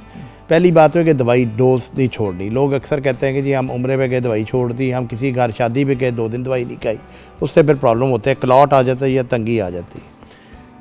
उसके अलावा ग़ज़ा में ये करना है कि आपने फ्रीक्वेंट मील बार बार खा लें, लेकिन थोड़ा थोड़ा खाएं। लोग क्या करते हैं, कई लोग 2 टाइम खाते हैं लेकिन वो इतना हैवी मील ले लेते हैं कि उसके बाद फिर उन्हें बोझ और प्रॉब्लम शुरू हुई थी। इसलिए जो है ना आपने थोड़ा थोड़ा खाएं, बेशक 4 दफ़ा खाएं, 5 दफ़ा, लेकिन आपको भूख या गुंजाइश रख के खाना है एक बात। और खाने में जो सबसे लाइट मील है पूरे दिन में, वो आखिर जो रात वाली जो खाना है, एक तो वो जल्दी खाएं, शाम को 7-8 बजे खा लें। दूसरी बात यह है कि वो लाइट सबसे कम मिकदार में खाएं। दोपहर को खा सकते हैं, लेकिन जो रात वाला खाना है वो कम खाना है। लोग क्या करते हैं 11 बजे खा रहे हैं, 12 बजे खा रहे हैं, फिर पिज़्ज़ा मंगा लेंगे, फिर ऑर्डर करा लेंगे। ये काम नहीं करना। मतलब लोग कहते हैं रात को ना रज के खाते हैं ताकि आराम से सो सके। हाँ। आपको पता है कि आप तो आंखें बंद करके सो जाते हैं, अंदर आपके ऑर्गन्स में एक तूफान आया हुआ होता है। बिल्कुल। पेट अलहदा टेंशन में, हार्ट डबल मेहनत कर रहा है, मतलब दिमाग आपका ओवर एक्टिव हुआ है। बिल्कुल। तो इसलिए रात का खाना जो है ना उसकी मिकदार मतलब हाथ हौला रख के दूसरी बात ये, खाना खा के वॉक कभी नहीं करनी। जब भी खाना खाएं आपने थोड़ी देर घंटा वेट करके रेस्ट करके फिर वॉक करें। हमेशा जब भी वॉक करनी खाली पेट करनी है, ये बहुत इंपॉर्टेंट है। एक रात का खाना कम हो, 3-4 मील्स आप ले लें, लेकिन स्मॉल मील्स लें। रात वाला खाना अर्ली लें और छोटी मिकदार, थोड़ी मिकदार में खाना लें, ठीक है। और ग़ज़ा में आपने ऑयल जो है, आप कैनोला ऑयल रिकमेंडेड है, ऑलिव ऑयल भी ले सकते हैं, कैनोला ऑयल यूज़ करें, देसी घी या दूसरे ऑयल यूज़ ना करें, और कम से कम ऑयल डालें। इसके अलावा लोगों की आदत है हरीसे खा रहे हैं, पाए खा रहे हैं, मुरगन ग़ज़ाएँ खा रहे हैं, फिर वो बाहर वाले जो पकौड़े समोसे, और वो बार बार फ्राई होते हैं और वो तेल जो नहायत ख़तरनाक बन जाता है, और वो फिर लोग लेते हैं और वो मज़ीद उसके लिए प्रॉब्लम्स क्रिएट होते हैं। हार्ट के लिए डायरेक्ट जहर है, और आपके गुर्दों का और जिगर का जो वो हाल करेगा वो बाकी भी फालिज के लिए भी तमाम ऑर्गन्स उससे असरअंदाज होते हैं। अच्छा डॉक्टर साहब, एक क्लैरिटी दे दें, फालिज और हार्ट अटैक क्या एक जैसी चीज़ है? नहीं, वो अटैक समझे एक दिमाग का अटैक है, ये दिल का अटैक है। अच्छा, फालिज लेकिन दिमाग का अटैक जी, कई दफ़ा होता है कि वहाँ भी शरीयान तंग हुई थी, क्लॉट आता तो उसकी वजह से अटैक होता है। और कई दफ़ा फालिज इसलिए भी होता है कि आर्टरी फट जाती है। हाई ब्लड प्रेशर लोगों का रहता है, क्योंकि हाई ब्लड प्रेशर के कई दफ़ा सिम्टम्स नहीं होते, इसलिए इसे कहते हैं साइलेंट किलर, कि कोई आपको अलामत नहीं है। लोगों को 200 ब्लड प्रेशर कई दफ़ा आता है कि जी हमें तो कोई महसूस ही कुछ नहीं हो रहा, हमें तो कोई फ़र्क नहीं महसूस हो रहा, कुछ नहीं हो रहा, लेकिन उनको ब्लड प्रेशर चेक करें तो 200/140 होता है। तो इसलिए इसे साइलेंट किलर कहते हैं हाई ब्लड प्रेशर। इसलिए ब्लड प्रेशर कंट्रोल करना बहुत ज़रूरी है। कई दफ़ा इतना हाई ब्लड प्रेशर शरीयान फट जाती है, उससे ब्रेन हेमरेज हो जाता है, वो भी एक फालिज की निशानी है। और कई दफ़ा क्लॉट आता है तो वो भी एक फालिज की निशानी। तो वो फिर अब CT स्कैन करके देखते हैं कि ये ब्लड की वजह से हुआ है या उसकी, क्योंकि दोनों के जो इलाज है वो बिल्कुल मुख्तलिफ है। एक में हमें एस्पिरिन देनी है, एक में नहीं देनी है। अच्छा डॉक्टर साहब, एक्सरसाइज का बताएं। बहुत से लोग कहते हैं भाई मुझे हार्ट अटैक, इनको हार्ट अटैक हो चुके हैं, हल्की हल्की हम इन्हें वॉक कराते हैं, हल्की हल्की। एक बात तो ये है कि जो वर्ल्ड हेल्थ ऑर्गेनाइजेशन की रिकमेंडेशन है वो तो ये है कि 5 दिन एटलीस्ट, हफ्ते में 5 दिन 30 से 45 मिनट ब्रिस्क वॉक करें जी, ये ज़रूरी है। और आपके लिए जो वॉक सबसे अच्छी चीज़ है। इसके अलावा स्विमिंग बहुत अच्छी है, जॉगिंग अच्छी है। जो आइसोमेट्रिक एक्सरसाइज जिसे हम पढ़े लिखे लोग से कहते हैं वो नहीं करनी चाहिए, लाइक बॉडी बिल्डिंग नहीं करनी चाहिए, ऐसी एक्सरसाइज नहीं करनी चाहिए। स्विमिंग और जॉगिंग और ब्रिस्क वॉक जो वो बहुत बेहतर है। पैदल चलना चाहिए, कार्डियोवैस्कुलर एक्सरसाइज हाँ, करें, वो करें। बहुत ज्यादा वेट शेड्स ये और उसका एक असूल होता है, आमतौर पे जो लोग पहले से बहुत एक्टिव होते हैं उनके लिए होता है कि वो एक फार्मूला होता है कि वो जितना है ना, जितना उसका हार्ट रेट हम अचीव करना चाहते हैं उसके 70 से 85% जो है उतना अचीव कर लें। और उसका फार्मूला होता है कि अपनी एज से 220 में से एज माइनस करें, जो फार्मूला निकल ये 220 में से जो आपकी उम्र है उसको माइनस करके उसका 70 से 85% वो टारगेट हार्ट रेट अचीव कर लें। ओके डन, समझ आ गया। ये एक फार्मूला बड़ा सिंपल फार्मूला है कि 220 में से अपनी एज माइनस करें, उसका 70 से 85% आपकी दिल की रफ्तार जो है उतनी तेज होनी चाहिए जब आप एक्सरसाइज करें या वॉक करें। अच्छा। तो वो आपने 5 दिन हफ्ते में एटलीस्ट कम अज कम 30 से 45 मिनट वॉक करनी है। जिसको आदत नहीं है वो शुरू में ये भी कर सकता है, इसी फार्मूले के मुताबिक 50 से 70% इस हार्ट रेट को अचीव कर ले, लेकिन वॉक जरूर करनी है और खाली पेट वॉक करनी है। अच्छा डॉक्टर साहब, फाइनली आपका पैगाम व्यूअर्स के लिए हार्ट के पॉइंट ऑफ व्यू से। हार्ट डिजीज़ का मैं तो ये है कि इलाज से बेहतर है कि आप एहतियात पहले करें, एहतियात सबसे ज़रूरी है, रादर दैन के हार्ट अटैक हो जाए और फिर उसके बाद आप इलाज करते रहे, बाईपास करें, स्टेंट करें। तो prevention is always better than cure. कि अपनी एहतियात करें, अपनी सेहत का ख्याल रखें, अपनी वर्जिश करें, रेगुलर वॉक करें, ग़िज़ा मतवाज़न खाएँ, चिकनाई से परहेज़ करें, शुगर अगर है, sugar, high blood pressure, cholesterol जो इसके रिस्क फैक्टर्स हैं उसको कंट्रोल करें और अल्लाह आपको खुश रखे और आपकी सेहत तंदुरुस्ती दे। Thank you very much. Thank you so much doctor साहब, गॉड ब्लेस यू। व्यूअर्स, यहाँ पे हम ब्रेक की तरफ जाएंगे। ब्रेक के बाद जब वापस आएंगे तो हमारे मुल्क की सुपरस्टार, हमारी साउथ एशिया की मेलोडी क्वीन हमें ज्वाइन करने जा रही हैं। प्राइड ऑफ परफॉर्मेंस याफ्ता एक बेहतरीन सिंगर और उससे भी ज़्यादा बेहतरीन इंसान, the beautiful Shahida Minni will join us after the break.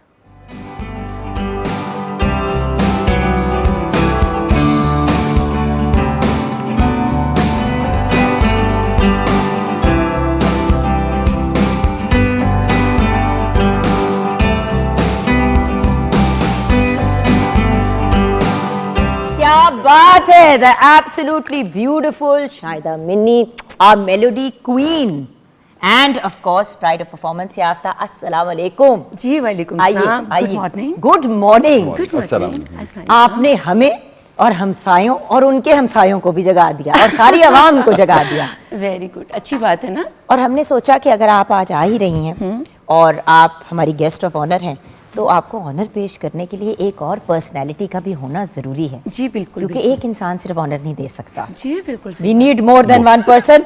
Hence हमने हसीब खान को भी बुला लिया जी। और आपका तो इनके साथ काम का इंटरेक्शन रह चुका है, मेरा भी इनके साथ एक बहुत पुराना जी, साथ है। बिल्कुल, बहुत हमने काम किया एक साथ। जी बिल्कुल। बिकॉज देखिए व्यूअर्स, आप लोग तो इनको जानते हैं एज एन एक्टर, ठीक है ना, लेकिन हम ये भी जानते हैं कि ये सिर्फ एक्टर नहीं है, बड़े सीरियस काम करते हैं और वक्त के साथ इनका मिजाज भी बड़ा सख्त हो गया है। कम्युनिकेशन कंसल्टेंट हैं, पब्लिक स्पीकर हैं, कार्लिनियन सर्टिफाइड ट्रेनर भी हैं, ब्रांड एम्बेसडर भी हैं, कॉर्पोरेट एंड आइल्ट्स ट्रेनर भी हैं।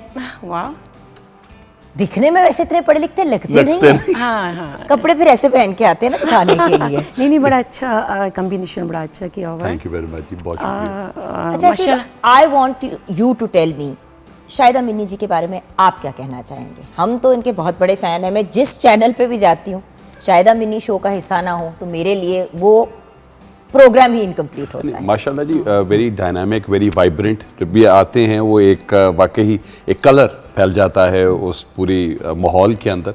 और for the last so many decades she is working, तो वो भी एक बहुत अच्छी बात है कि इंसान। और पता है बहुत से लोग जो एज अ चाइल्ड स्टार आगे आते हैं वो फिर आगे जाके कोई और तंग से आ जाते हैं और वो इंटरेस्टेड नहीं होते, लेकिन माशाल्लाह Shahida ji has gone from strength to strength and that is why everyone loves Shahida Minni and हम तो फैन हैं, सो है पूरी दुनिया इनकी फैन। बहुत शुक्रिया जी। अच्छा शाहिदा जी, आजकल क्या हो रहा है? आई नो दैट कुछ बहुत इंटरेस्टिंग और मजे की चीजें हो रही है और मैं बड़ी नाराज हूँ कि आप दूसरे शोज पे पहले आ गए, मेरे शो पे बाद में आई हैं। अरे हम मना लेंगे अपनी जान को, अपनी प्यारी दोस्त को। सहेलियों को वैसे प्रेफरेंस मिलनी चाहिए। हाय बिल्कुल। अच्छा, मैं हो नहीं रहा, कर चुकी हूँ। हो रहा है, अभी भी हो रहा है। जब ऑनलाइन हो रहा है, लेकिन जाती है कर तो वो हो ही चुकी रही हूँ। होती है ना। और अपना एक वीडियो रिलीज कर चुकी हूँ मैं, जी। Very nice. और वो माशाल्लाह अच्छा रिस्पांस मिल रहा है, लोग बहुत पसंद कर रहे हैं, और बहुत टाइम के बाद मैंने वीडियो दिया है। अच्छा, जो लोग अभी देख रहे हैं और उनको नहीं पता, वो कहाँ पे देख सकते हैं शाहिदा जी? आज ही मेरा अपना यूट्यूब चैनल, मेरी SM प्रोडक्शन अपने प्लेटफॉर्म से मैंने इसको रिलीज़ किया है, और पूरे वर्ल्ड में रिलीज़ हुआ है। बहुत पसंद कर रहे हैं लोग। और कितने अरसे के बाद इस लेवल की वीडियो और गाना बनाए? क्योंकि वैसे तो आती रहती हैं चीज़ें ऑन एंड ऑफ, बट जी, जी। ये बहुत बड़े स्केल पे आपने सब कुछ किया है, तो जी, थोड़ा इसके बिल्कुल। बारे में हमें गाइड करेंगे क्या? देखें, या तो मैं काम करती हूँ या नहीं करती। सही। थोड़ा सा ब्रेक लेना बहुत ज़रूरी होता है, उसमें आपको वक्त मिल जाता है कुछ करने का, अच्छा करने का। क्योंकि लोग हमें अब देखें, हमारे लिए बैठकर हमें देख रहे हैं ना, तो हम पर भी तो लाजिम है ना कि इनके लिए कुछ से बहुत ज़्यादा अच्छा करके इनको दिखाएं। बिल्कुल बिल्कुल। तो इजी नहीं लेना चाहिए। बहरहाल मुद्दत के बाद वीडियो और गाना आया और छा गया अल्हम्दुलिल्लाह। और हमेशा मुझे हर रूप में, हर वक्त, मैं सिंपल शादी भी जाती हूँ तो भी मुझे ये पसंद करते हैं, पहचान लेते हैं, अप्रिशिएट करते हैं। और यही इन लोगों की हौसला अफजाई जो है मुझे एनर्जी देती, ताकत देती है, ऑक्सीजन देती है। तो मैं इनके लिए बहुत कुछ अच्छा लेकर आती हूँ मैं। How amazing. हसीब, ये बताइए कि आप आजकल मतलब टीवी पे कम और पढ़ाई पे ज़्यादा मसरूफ़ नज़र जी। आ रहे हैं, क्या प्रॉब्लम है आपको? प्रॉब्लम नहीं, देखे हमारी फील्ड से अरे बाहर वाह, कोई निकलता है तो और देखे तालीम से ज्यादा अच्छी और बेहतरीन फील्ड कोई नहीं है, लेकिन जब हमारी बिरादरी का बंदा कोई बाहर निकल पड़ता है और बड़े अरसे से ये बाहर निकले, हम बार बार इनको पकड़ के वापस लेके आते हैं। मसला क्या है आप नहीं जी, क्या कर रहे हैं आजकल? नहीं जी, टाइमिंग अभी एक वो किया था, प्रोडक्शन थी, MD प्रोडक्शंस का एक प्ले किया है हम टीवी के लिए, दैट वाज वो कर रहा था, वो अभी ख़त्म हुआ है। और उसके बाद अभी काशिफ निसार साहब के साथ 2 प्लेस किए हुए हैं, लेकिन वो भी एक निजी चैनल के लिए हैं। यानी कि आप एकदम से बहुत सी जगह जगहों पे पे नजर आएंगे, लेकिन अभी वो टाइम तकरीबन 6 months 7 months हो चुके हैं, वो अभी तक ऑन एयर नहीं हुआ, तो इसलिए आपको नज़र नहीं आ रहा है। लेकिन ये है कि पढ़ाने साथ साथ वो तो चल ही रहा है जी, और लिखना चल रहा है। मतलब एक अभी आजकल मतलब ये है कि जी आई विल बी टर्निंग 50 इंशाल्लाह दिस ईयर, तो वो अब तो वो 50 ईयर्स का एक अपनी You कोई don't look a day over 70. Thank you very much thank you, बहुत शुक्रिया, आपने मुझे आगे 20 साल और बढ़ा दिए, बहुत मेरी शुक्रिया। बात सुने, अक्सर शोज पे फीमेल की एज शेमिंग होती है, हम मॉर्निंग एट होम पे लड़कों की बिल्कुल एज शेमिंग करते हैं, लड़कियों की तो हम तरफ जाते ही नहीं है। बिल्कुल, अच्छा, बहुत अच्छा करते हैं जी। तो वो अब एक मतलब I have started writing my book, तो अच्छा। एक छोटी सी किताब एक अपनी लिखने अल्लाह का शुक्र है, क्योंकि कब से ये पाए पकने के लिए हमने, अभी तो वो पाए खरीद के रखे भी नहीं थे पकने के लिए ना। जब आइडिया बनाया अब वो था हमने जी जी, जब आपको बताया गया था, तो वो उस किताब का नाम है जी स्माइलिंगली योर्स। तो वो स्माइलिंगली योर्स के नाम से जब अंग्रेजी में जी अंग्रेजी कोशिश यही कर रहा हूँ जी कि अंग्रेजी में लिख दे, तो लेकिन उर्दू में तर्जुमा ज़रूर जी, कीजिएगा, बिल्कुल। जो लोग पढ़े लिखे नहीं हैं जी, उन्हें बिल्कुल। भी समझ आनी चाहिए, जी बिल्कुल। सबके लिए होना चाहिए। वो पहले जी बात ये है कि अंग्रेजी में लिखी जाएगी, फिर उसके बाद उसका तर्जुमा कर जी, जी, लेंगे, बिल्कुल। लेकिन उसकी वो खाली जगह भी पूरी कर लेंगे और उसकी तशरीह उसकी भी कर तशरीह भी कर लेंगे तो ये जी आजकल थोड़ा सा किताब के लिए टाइम जो है वो निकाल रहा होता हूँ। और बाकी यूनिवर्सिटी के साथ है, यूनिवर्सिटी के स्टूडेंट्स में हमें बहुत ज़्यादा एक लाइफ ज़्यादा मिल रही होती है वहाँ पे, दे आर मोर पैशनेट, तो वो उनके साथ ज़रा चीज़ें ज़्यादा बेहतर चल रही हैं। अच्छा, शाहिदा जी ने एक बड़ी इंपॉर्टेंट बात की, मैं चाहूँगी कि हम थोड़ा सा उस पर बात ज़रूर करें। शाहिदा जी, ब्रेक लेनी क्यों ज़रूरी है? आपने कहा कि ब्रेक लेनी ज़रूरी है, मैंने आपको भी देखा है ऐसी, आपने भी बीच में एक गैप ज़रा लंबा भी लिया था। तो मैम आपसे बात शुरू करना चाहूँगी कि ब्रेक मीडिया में क्यों ज़रूरी है लेनी? अच्छा, मैं अपने बारे में बात करूंगी कि मैं ब्रेक इसलिए लेती हूँ कि मैं बहुत जब ज़्यादा दिखती हूँ तो मैं तंग आ जाती हूँ खुद अपने आप से, वही गाने सुना, उसी तरह ही एक लुक्स में नज़र आना। तो ब्रेक में ये होता है कि आप जब ब्रेक लेते हैं, मतलब जब मैं ब्रेक लेती हूँ तो बहुत कुछ मेरे पास करने के लिए होता है। नहीं, वही मैं जानना चाहती हूँ हाँ, कि उस ब्रेक को आप कैसे यूटिलाइज करती हैं, क्योंकि आप टिक के बैठने वाली लड़की नहीं है। मैंने आपको कभी भी एक जगह पे स्टक नहीं देखा, आपकी बड़ी काम एनर्जी है, लेकिन आप हर वक्त कुछ ना कुछ कर रही होती हैं, सो मैं जानना चाहती हूँ उस ब्रेक में क्या होता है? सिर्फ शोबिस का ही काम नहीं होता, उसमें मैं अपने घर को भी देखती हूँ। फलाई काम भी आप बहुत करती हैं, जी। फिलांथ्रोपी। मतलब सब कुछ आ जाता है। कुछ चीज़ें ऐसी होती हैं जो बताने की नहीं होती, वो बस रब का और आपका मामला होता है। घर को भी देखती हूँ और बहुत सारी चीज़ें होती हैं, और जिसमें मैं म्यूज़िक बना रही होती हूँ, प्लान कर रही होती हूँ कि मुझे अब क्या करना है, कैसा करना है, अपनी लुक्स कैसी देनी है, कैसे चेंज आना चाहिए, और चेंज आना चाहिए। और जब आए वो अच्छा हो बुरा हो, चेंज आना चाहिए। मतलब आपको अच्छा लगना चाहिए।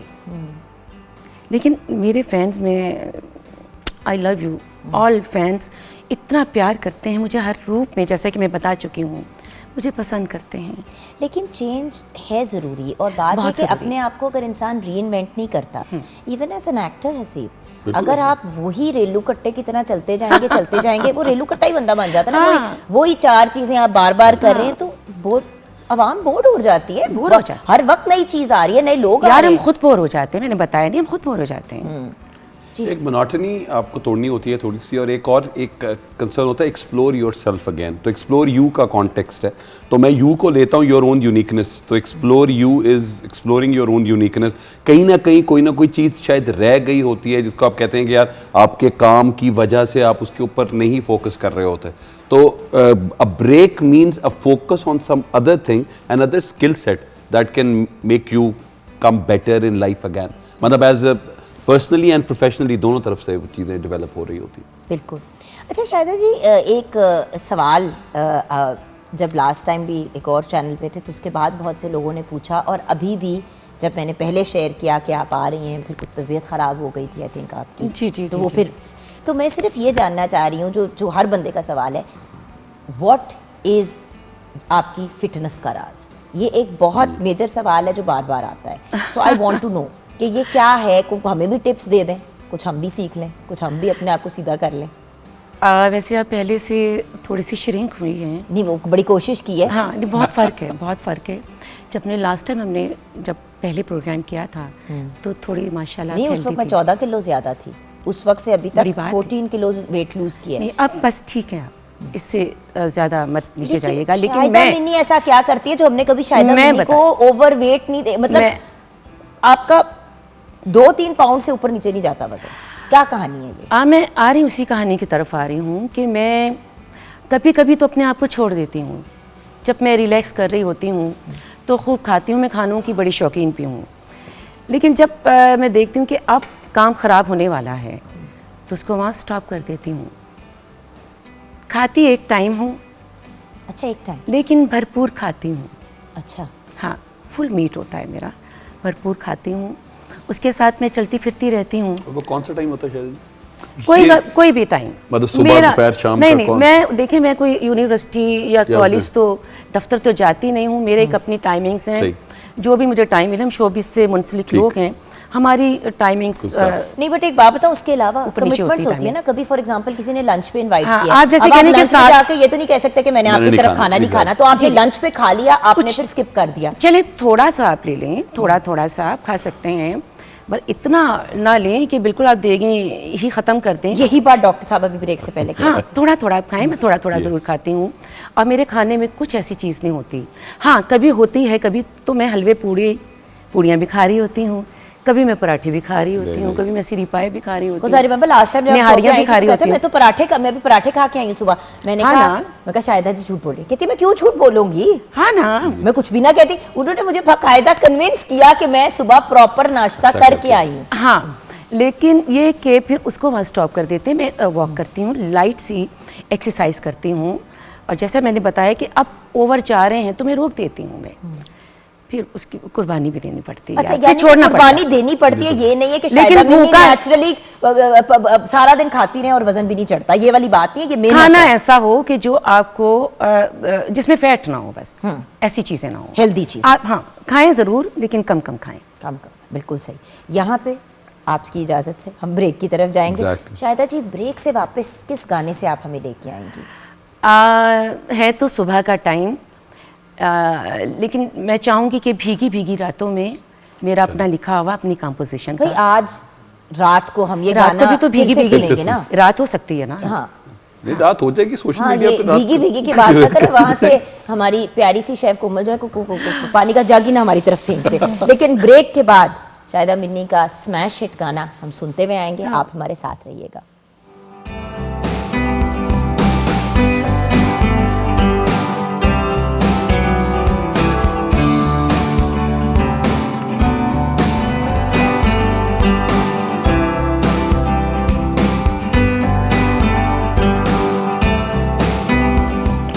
क्या बात है, एब्सोल्युटली ब्यूटीफुल। और अपनी कॉम्पोजिशन और खुद लिखा है ये आपने सॉन्ग। जी जी, थैंक यू। क्या बात है Shahida ji, absolutely beautiful, one of my favourite songs, बहुत शुक्रिया। Definitely one of my favourite वैसे आप इसको किसी फिल्म के लिए भी दे दें, किसी को कोई कॉपीराइट तो अच्छा है, उसकी पिक्चराइजेशन भी ज़रा डिफरेंट हो जाएंगी।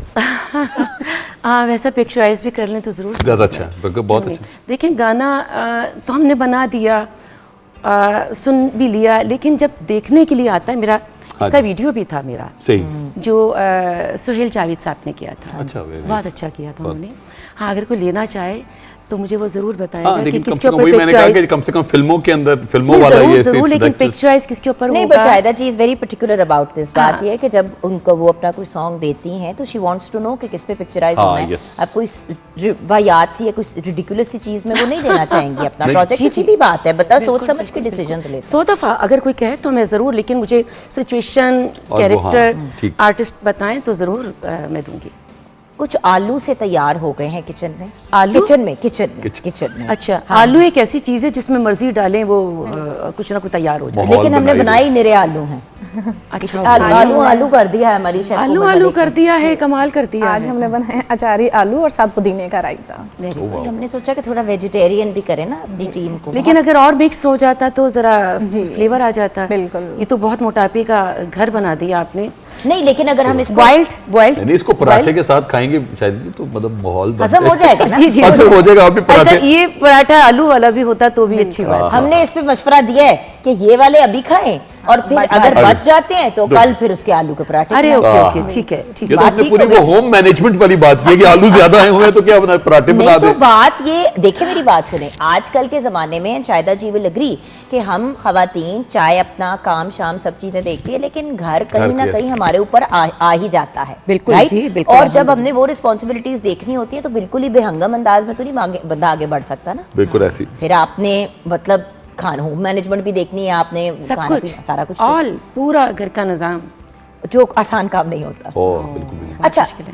Future plans, what should we expect from you guys next? Haseeb will start with you. मैंने जी एज टीचिंग ही अपने प्रोफेशन के साथ ही है, लेकिन आजकल अगर हम मीडिया इंडस्ट्री में देखें तो बहुत से बच्चे ऐसे आते हैं जो कि जिनको शायद आई थिंक कि थोड़ी सी ट्रेनिंग की ज़रूरत होती है। फॉर एग्जांपल अगर अब आपके होस्टिंग का या एंकरिंग की बात करें तो उनको कम से कम एक 360 डिग्री इंफॉर्मेशन होनी चाहिए कि दुनिया में क्या हो रहा है। अच्छा, और उसके अलावा हसीब, होस्टिंग के भी कुछ तकाजे हैं, जिस तरह गाने में कुछ सुर ताल जी, का आपको बिल्कुल ख्याल रखना पड़ता है, होस्टिंग में भी जस्ट बिकॉज आपको लगता है कि आप बातें बहुत कर लेते हैं या आप बबली पर्सनैलिटी हैं, yes. डजंट मीन कि आप किसी भी चैनल पे बैठ के आप के ये- लोगों से कम्युनिकेट कर सकते हैं। Exactly. क्योंकि जब आप होस्टिंग कर रहे होते हैं तो आपसे बहुत बड़े स्टार्स और बहुत बड़े सेलिब्रिटीज आपके सामने बैठे होते हैं, उनको आप इंसल्ट नहीं कर सकते।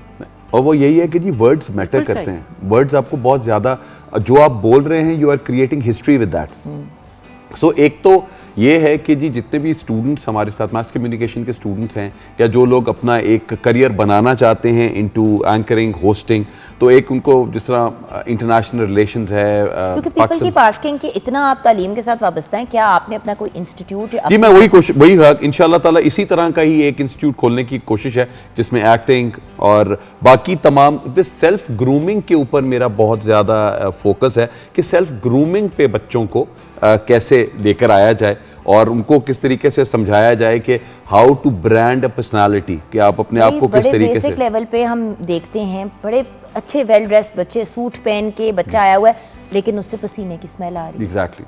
हाय नहीं जी, बिल्कुल सही, but, बिल्कुल आप सही शायदा कह जी रही हैं, हो बिल्कुल चुका है। सही कह मैंने रही हैं। 2-3 दफ़ा जब अपने ब्रांड, मेरा एक है स्किन केयर है का ब्रांड, मैंने जब उसके लिए 2-3 लोगों को इंटरव्यू किया तो 1-2 लोग ऐसे आए जिनके कपड़े बिल्कुल ठीक थे, Yes. कपड़े उन्होंने बिल्कुल अप्रोप्रिएट पहने हुए थे, लेकिन इतनी स्मेल आ रही थी कि बैठ के बात नहीं कर पा रहा था। अब इंसान बहुत क्वालिफाइड है, लेकिन अगर उस इंसान के साथ आप एक कमरे में साथ बैठ भी नहीं सकते तो फिर उसको जॉब पे आप कैसे रखेंगे? नहीं, ये तो तरबियत मदर ने देनी होती है ना कि नहीं, बच्चे बट को अब जो बताना होता है। जो बगैर तरबियत के निकल नहीं, पड़े सर जी, दुनिया एक में, तो उनका अपना क्या करें उसका हम? क्या कर अपनी भी अवेयरनेस होती है, हमें अपने एक आप का body की बहुत अच्छा, अपनी भी smell हमें अपने होती आप है को ना। सबसे ज्यादा अपना पता होता है। तो मैं इस तरह का जी एक इंस्टीट्यूट खोलना चाह रहा हूँ, और वो इंस्टीट्यूट का नाम जो है वो मैंने अभी तो सोल रखा था, दैट इज SOUL के हिसाब से, स्कूल ऑफ यूनिक लर्निंग। और अगर मछलियां बेचेंगे तो SOL भी कर सकते SOL कर ले तो लेकिन वो अब है कि जी देखें उससे क्या बनता है, लेकिन अल्टीमेटली मेरा ये है कि पर्सनालिटी डेवलपमेंट, ग्रूमिंग, कम्युनिकेशन, इसके ऊपर एक I want to start up with an institute. हमारे अपनी ही जिस यूनिवर्सिटी के साथ मैं एसोसिएटेड हूँ, उन्हीं के साथ ही इंशाल्लाह ताला हम अपना एक सेंटर बना रहे हैं। तो उसी सेंटर के साथ ही कोशिश है कि हम लोगों में खैर बांट सकें इसी तरह से।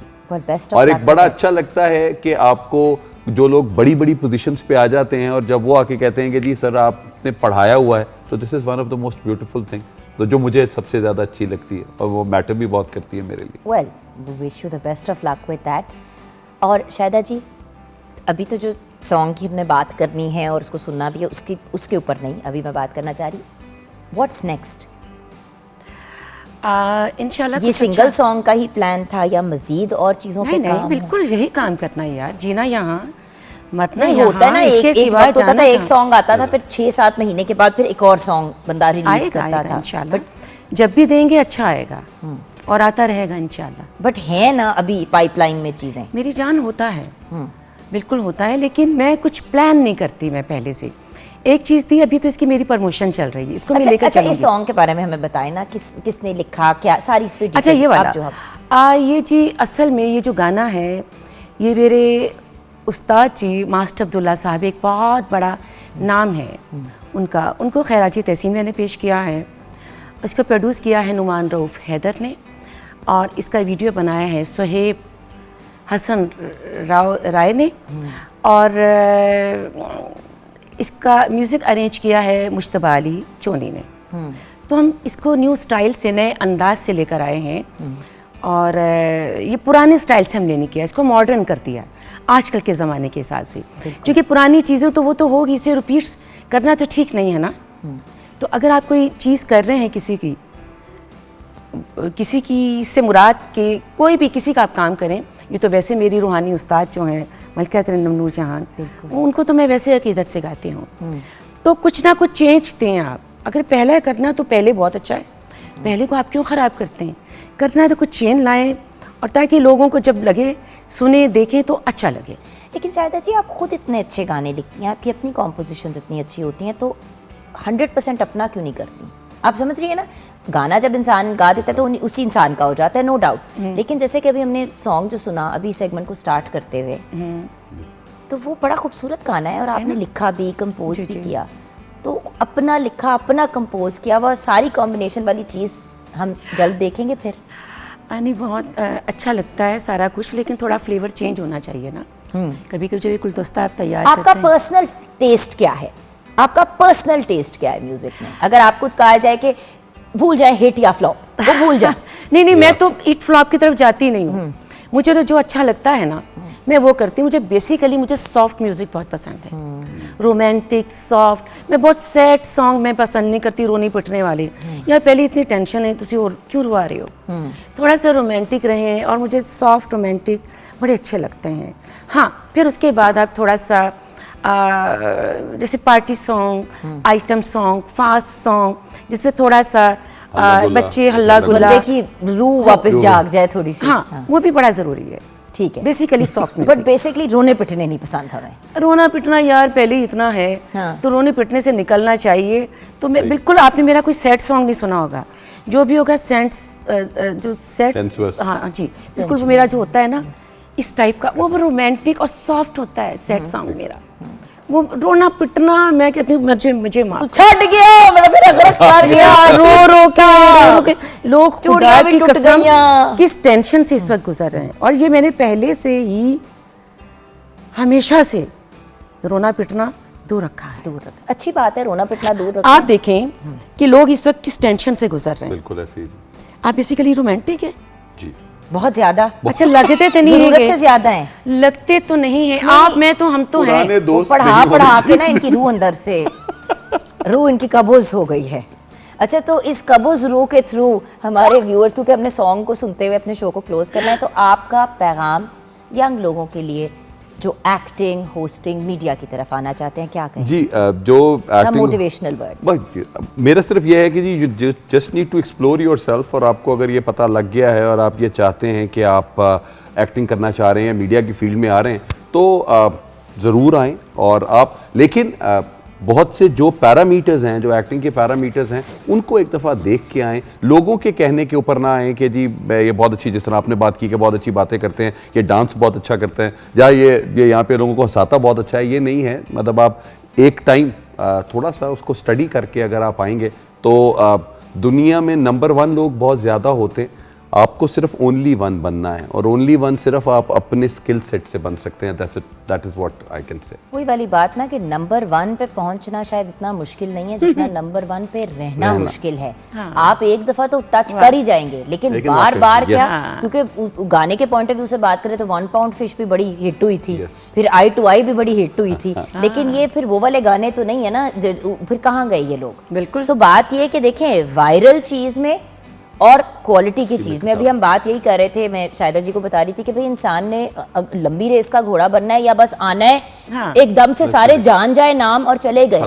जिसका एकदम से नाम जानते हैं ना व्यूअर्स, उसका नाम उतनी ही जल्दी भूल भी जाते हैं। बिल्कुल सही। अब शायदा मिनी एक नाम है जो आप जब सुनते हैं तो आपको डिफरेंट जनरेशंस के लोग उनके बारे में बता सकते हैं, यंगर जनरेशन भी बताएगी आपको, एडल्ट्स भी बताएंगे।